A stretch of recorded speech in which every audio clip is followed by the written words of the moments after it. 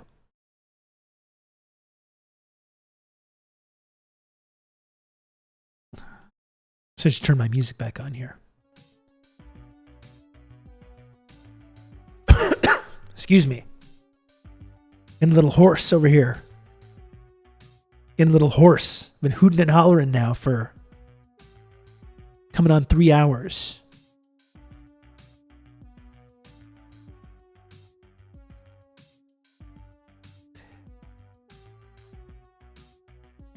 A less famous horse, that's right. You can count on me. You're going to have good old Rob to talk you through all this. Comrade Social Distancing, thank you for the gifted sub. Thank you very much, Comrade Social Distancing. And for all the support. We simply use the computer to mark up the size of the account. CDXX, thank you again for another 100 friend coin. Thank you. We are close to level 3 of this hype train, folks. Not that I care. Not that I care. And in fact, nothing would make me more angry and upset as for other of these interlopers from the left flank vet stream subbing and donoing and interrupting me. I find that very frustrating, actually. I've been toiling away in the content mine as well. Yep. Absolutely right.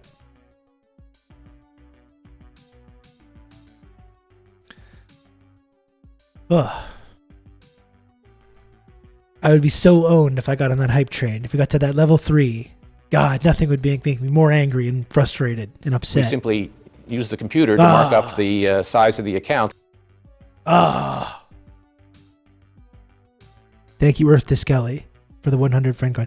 So was getting rid of the mustache a joke? No, it wasn't a joke. We simply it was use very the computer thick. to mark up the size of the account. Own this man. Goodness. Thank you, Phil Schwaggins, for the 200 friend coin. Thank you. Darn. Bilbo. No, it wasn't a joke, Marcus. It's just I shaved it off. It was very thick. Okay, it was very difficult to shave it off, but I did. And now it's kind of filling out a little bit. Use the computer to mark up the size of the account. It was kind of a half measure.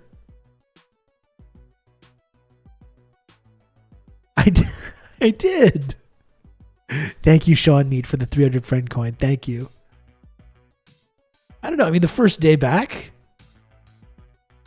I think this qualifies as a shave.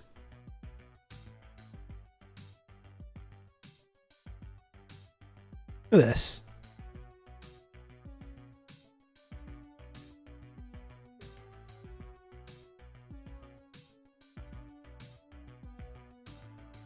But building a massive tunnel system has its challenges.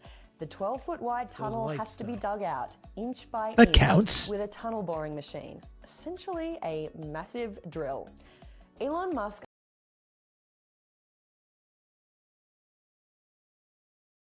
I think that counts.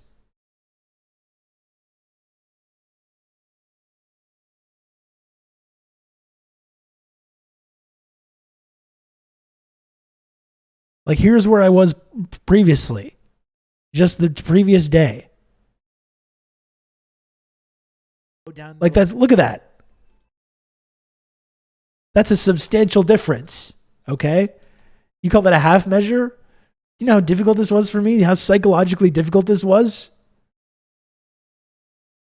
You know how psychologically difficult that was to get rid of that?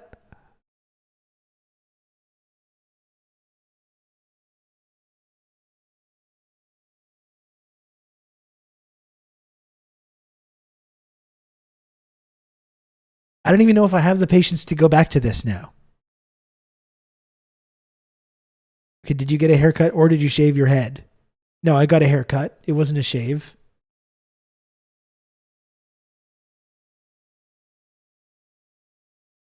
I think you should bring back the mutton chops. I literally can't grow that. Nothing grows here. Nothing grows here at all. I got nothing. I got nothing going on there.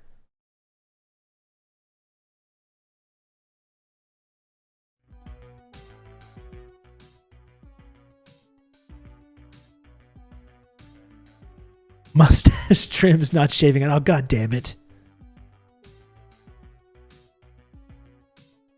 Jesus. I fucking traumatized myself for the amusement of this community. And this is what I get. Oh, it doesn't count, they say. Oh, it doesn't count. Ooh. Ooh. Unbelievable. It literally doesn't count. I guess not. It felt pretty shaved to me, okay?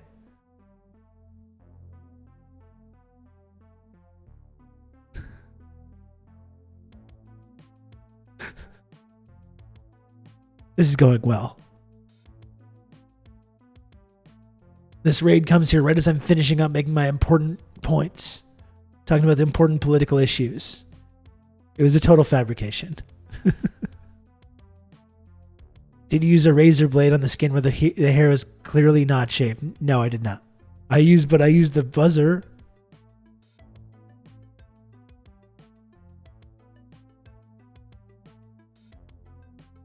There was no razor. God, okay, fuck.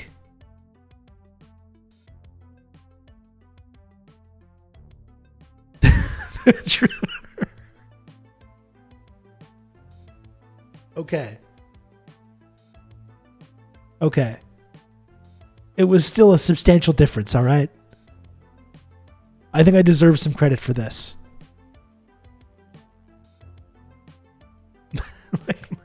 like my dad used to call Fat Pussy. Of course, also the name of my cherished childhood friend, and everyone knows this.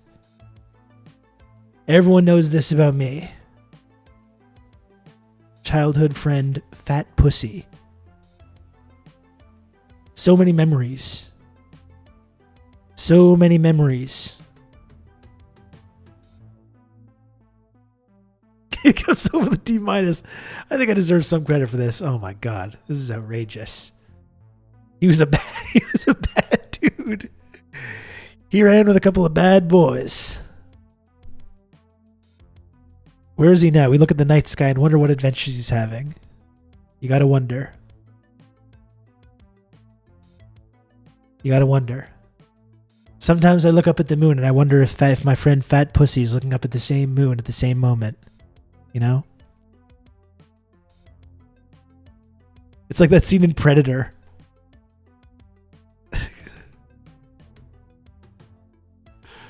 How would I search for this?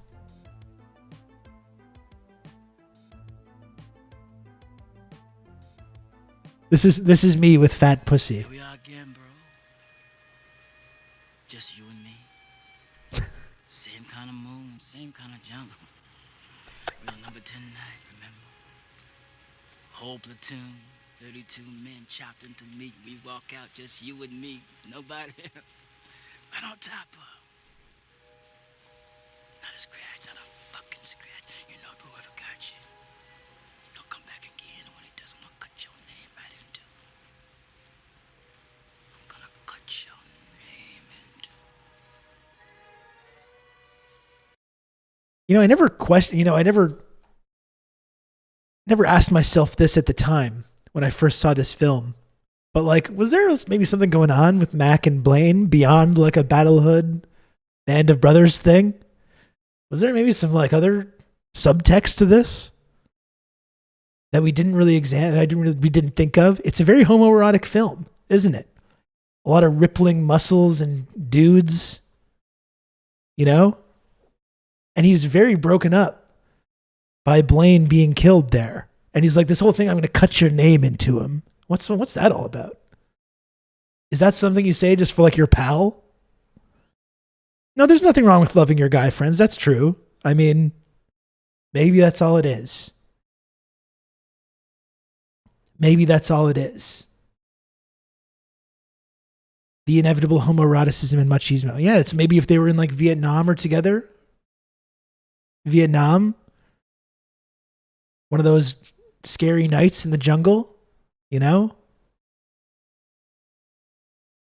Who knows what can happen in those moments? Just staring up at the stars, dreaming about my best friend. I'm going to carve your name into the person that took you out.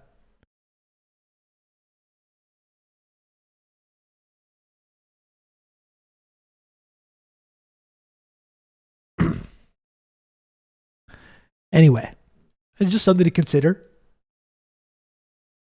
Just something to consider. It's like when Nazis killed Lydia Pavlichenko's BF and she went berserker mode and slaughtered a bunch of them. She was one of Stalin's minions. All those brave fighters were in the big black book of communism now. They were both straight and married in the novel. Like, that's never had anything to, that's never stopped any of that from going on in the past, obviously. I must admit, though, I never read the Predator novelization, though I wish I had. I'm sure like 12-year-old me would have loved the Predator novelization. I read the T2 novelization. I'm simply saying that it was a possibility, that's all. That's all. That's all I'm saying.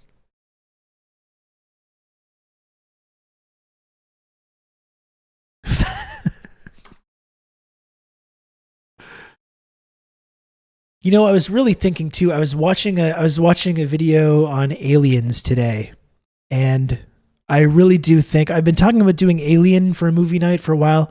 I really do, and I know. I mean, I'm sorry about this. I talk about doing movie nights a lot that I don't follow through on. I really, really want to do.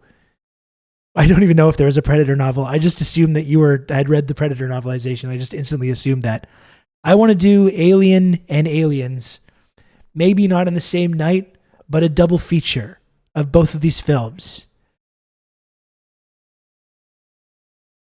I would really like to do this. I love both of these movies. Aliens really, even though I think as a film, it's probably not as good as the original. It's maybe less artistic. It's less revolutionary. It could have been just like B-movie schlock, like a cheap cash-in, but because it's the god Jim Cameron doing it, it was so much more than that. But I still think it's probably my favorite film.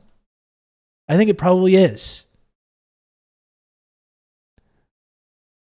So I would really like to do a movie night where we watch the film Ridley Scott's Alien, followed by James Cameron's Aliens. Great popcorn. It's just a great fucking film. And Carrier Wave, we've talked about sound design before. The sound design in Aliens, that pulse rifle sound design is just permanently embedded in my mind. You know?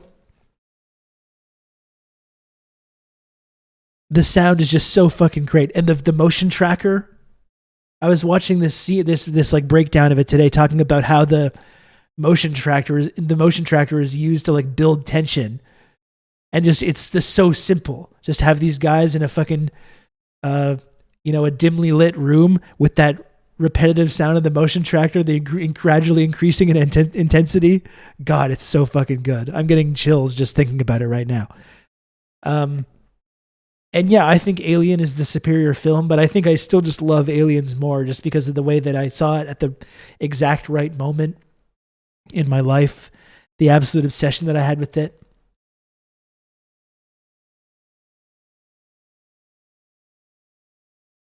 So I would really like to do this. I would really like to set a time to watch both of these films.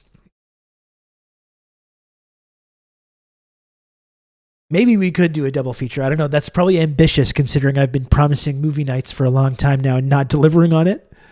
Maybe a double feature would be in order though. If we had that, I don't know. That's ambitious, isn't it? It is. I know it is. But considering sometimes it's hard for me to organize the one, maybe it would be good to just do it all in one night. Wish I could get me some of that Octurian poontang. Except, Doc, the one that you had was a male.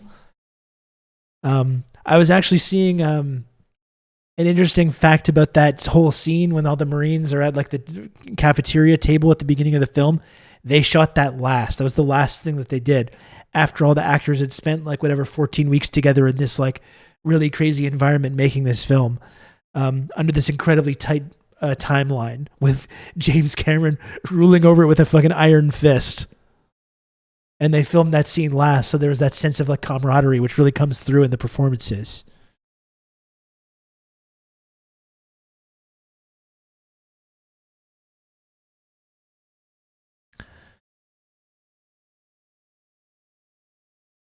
I prefer Aliens, but I have this thing where I have to put the OG on top, like with Terminator, even though I prefer Terminator 2.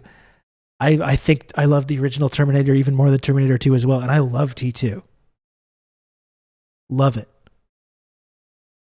If I were a Space Marine, I would simply survive. It's true.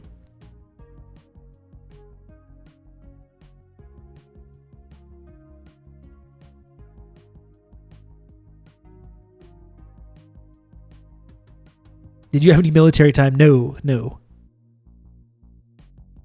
If I were a Space Marine, I'd simply learn the way of water.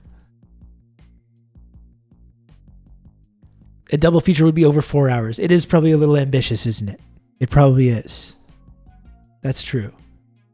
But I really do want to watch both of these films in this community. They're both such central components to the Rob canon. Absolutely integral.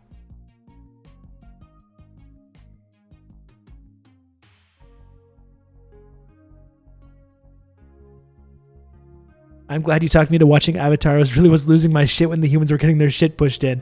It's fucking amazing. And the whole scene, like how devastating it is when they blow up the tree, the home tree, and like understanding implicitly like this is what we do to cultures all around the world and have for centuries. This is the pain that we inflict on these other cultures in the name of this like brutal extraction capitalism. I don't want to live in a world where watching 2 movies is ambitious.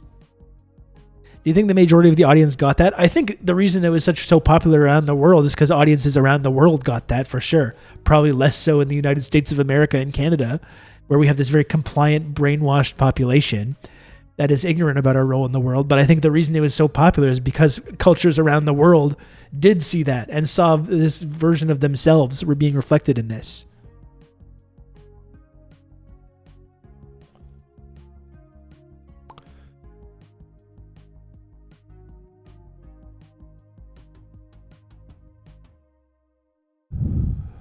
So excited for Avatar 2, folks. I unfortunately didn't see the new version, like they re-released Avatar in the theater with some upscaled visuals and stuff. I didn't go to see it, and I wish I had. If it was released today, right wingers would attack it as being woke propaganda. That's right. Avatar's gone woke. Avatar's gone. They would do the same thing for Aliens, right? Ripley is like a Mary Sue or whatever. You're telling me Ripley, with no military training, just waltzes back into the atmosphere manufacturing facility with 2 guns taped together and just instantly rescues? That's what they would be doing, right? That's what they would be doing. That's the funny thing about all the hand wringing about Marvel and be like, even Marvel, all the self-congratulatory, this is the first female-led blockbuster. It's like Ellen Ripley that was from 1986 that she was doing that. Or 1979 if you want to go back to the original. Like the idea that this is some new phenomenon of women being in action movies and being credible action heroes.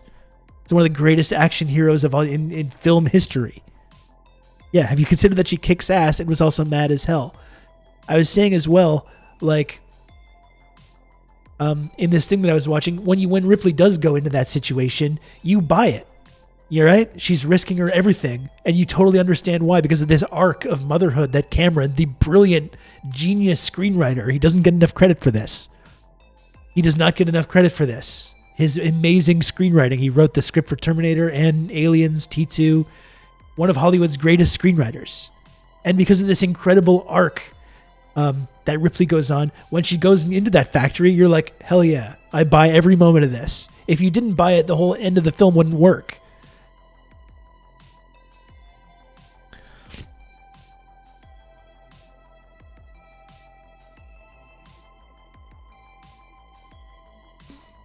Like she and the Queen see each other, you can tell they really hate each other, for sure. Fuck, it's so great. They actually told the story about Lone Warrior Ripley really well because she holds the Alien Queen's eggs hostage and then, yeah, absolutely. I don't even want to spoil it in case people haven't seen the movie. We got to watch Aliens, folks. You know, I would say actually that it would probably be a good idea to watch Aliens first and foremost in the Discord server and then do Alien as a prequel. Just because the one that I really want to watch is Aliens, and the movie nights are few and far between. Maybe that's what we should do. Right? Maybe we should do that. Or like Cinnamon Challenge is saying, I can just fucking do 2 movie nights and watch Alien and then watch Alien the sequel in the next one. Doc's chronological. Team chronological. Okay, I'm sorry, Doc. I'm sorry. I don't know what I was thinking. Yeah, sorry, the movie nights I attend are few and far between. That's right. There are wonderful movie nights as well that I'm not privy to. How was the Weird Al film, by the way?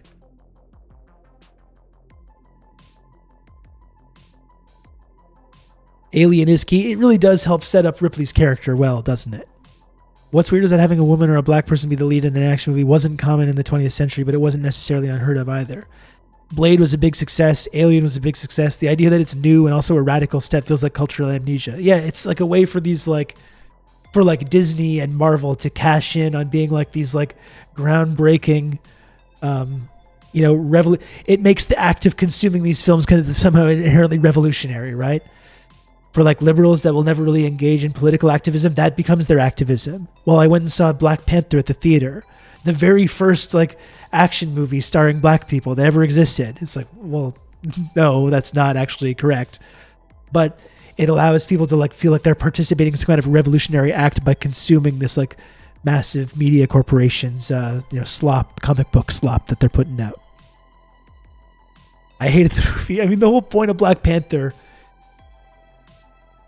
the whole end of the film is that Black Panther opens up a youth center in like South Central Los Angeles. And they're like, this is the way forward.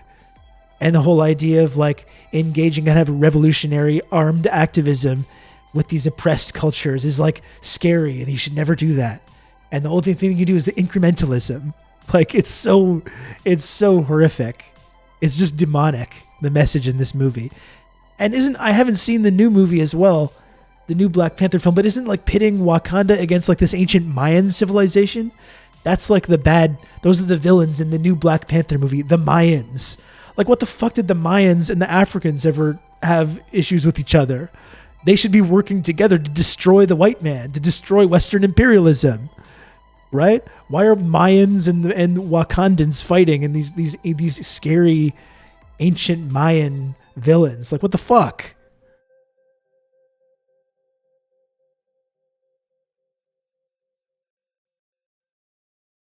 And of course, co-opting the Black Panther's Google SEO. That's interesting as well. Yeah, this is a good point, Lana. It's like Stephanie McMahon claiming to have invented women's wrestling. No, she didn't. In fact, she sabotaged America's women's wrestling for years. Japanese women's wrestling had been established and respected for 2 decades before the Diva era. She just said that for WWE marketing. I mean, Lana, like, not even established and respected, but like literally revolutionized the whole sport. And all the stuff that these like luchadors and all the stuff that we watch in wrestling now, the crazy moves and stuff, originated there with Japanese female wrestling, right?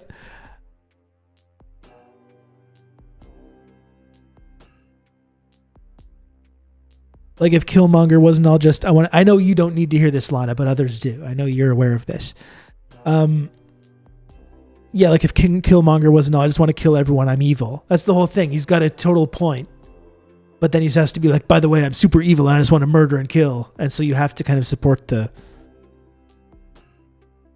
arc of the protagonist there.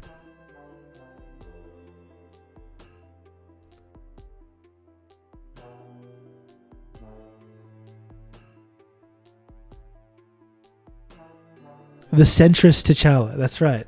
This is the way forward. When you're like an African country with like unlimited resource and like this amazing technology. No, don't go share that with the developing nations of the world and elevate them to finally overthrow the fucking shackles of colonialism. No, don't do that. Actually, keep it all to yourself. Don't engage with any of these other countries. And if you want to help marginalized groups in the United States or elsewhere, or other people with African origins that have been destroyed by these horrific practices, you build a little youth center. You start an NGO. You start an NGO and build a youth center in you build a youth center in South Central Los Angeles. And that's the way to get things done. And you vote. You vote for the Democratic Party. That's the way you do it, folks. Don't share your brilliant Wakandan technology with other nations and developing nations around the world. Don't do that. But you can vote for the Democrats and start an NGO and build a youth center in South Central Los Angeles. That's probably just like a fucking, money laundering operation for the DNC. Like they're going to hire a staff there and it's just going to like funnel donations to the NGO complex. And they're literally working with the CIA, by the way. That's the whole part of the Black Panther. He works with a guy from literally the CIA, not even the fake made up like Marvel Shield bullshit. Literally, like the actual literal CIA. So we're working with the CIA, by the way, to make sure you violently, ruthlessly carve out any potential revolutionary activity in your society, but also, vote for the Dems as well. While you're working with the CIA to like, in part of it, to hold on to power when you're legitimately overthrown. When you're legitimately overthrown in an ancient Wakandan combat ritual, completely legitimately, and the CIA helps put you back into place, so you become another compliant player in the global geopolitical sphere, propping up Western hegemony. That's the end goal.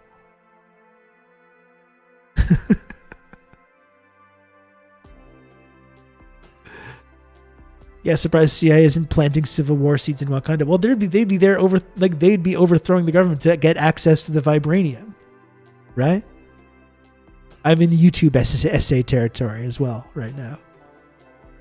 This shit is evil, folks. This is evil stuff. Anyway, I should go. Okay, it's been 3 hours now. I'm gonna go. Thank you everyone for watching the stream today. I'm going to keep the same song on because it's a goodbye song. You have another 2 minutes. If anyone hasn't subscribed that wants to subscribe to the channel, please do. If you're new to the community also and you enjoy this kind of discussion that we've been having, join the Discord server. Join the good old Discord server, which you can do right here. Join that. And we will do one of these movie nights. All right? We will do a movie night. We will watch Alien and Aliens. We will. We are going to do this.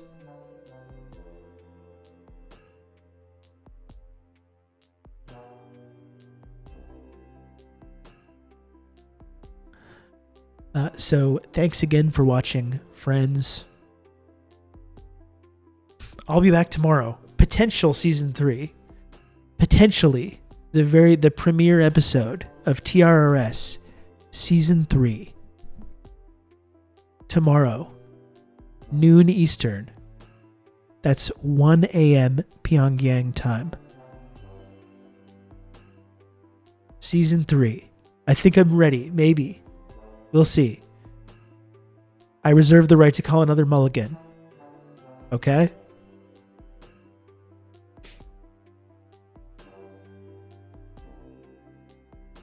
I saw Black Panther 2. Namor is good. The opening scene before the title is really silly in a bad and disrespectful way. Well, that's the thing with me is I'm a sucker for that. I enjoy the slop as well at the same time. I like talking shit about it and talking about the evil politics of the MCU films or anything. Whereas talking about Aliens, it's it's anti-capitalist, anti-colonialism, anti-imperialism. It's literally the colonial Marines. They're the colonial Marines. That's another reason why Jim Cameron is the man, because he actually incorporates the correct political messages into his films, rather than does things that prop up the endless status quo, that contribute to our brain-dead culture, eating itself as we all spiral down the drain, and we all just get reflections of this nostalgia that's based in no kind of... Okay, that's the end of the stream.